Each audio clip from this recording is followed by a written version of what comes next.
મેઘરાજા અષાઢી બીજ પહેલા આજે એટલે કે 26 જૂને ગુજરાતમાં મન મૂકીને વરસવાના હોય કંઈક એવા મૂડમાં લાગી રહ્યા છે, કારણ કે રાજ્યભરમાં ભારેથી અતિભારે વરસાદની હવામાન વિભાગે આગાહી કરી છે. ગુજરાત પર હાલ સાયક્લોનિક સર્ક્યુલેશન સિસ્ટમ સક્રિય થઈ હોવાથી સમગ્ર રાજ્યમાં વરસાદની આગાહી કરવામાં આવી છે. હવામાન વિભાગ તરફથી ગુજરાતના કયા કયા જિલ્લાઓમાં એલર્ટ જાહેર કરવામાં આવ્યું છે એના વિશે હું આપને ઝડપથી થોડી માહિતી આપી દઉં તો હવામાન વિભાગે જાહેર કરેલ બુલેટિન મુજબ બપોરે 1 વાગ્યા સુધી બનાસકાંઠા અને પાટણમાં વરસાદનું રેડ એલર્ટ આપવામાં આવ્યું છે, જ્યારે 14 જિલ્લામાં અતિ ભારે વરસાદનું ઓરેન્જ એલર્ટ આપવામાં આવ્યું છે, જેમાં કચ્છ, મોરબી, મહેસાણા,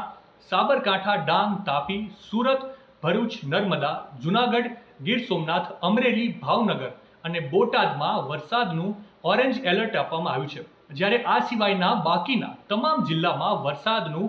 યલો એલર્ટ આપવામાં આવ્યું છે. ગુજરાતના હવામાન અને દેશ દુનિયાને લગતી તમામ અપડેટ માટે સંદેશ ડિજિટલ સાથે જોડાયેલા રહો.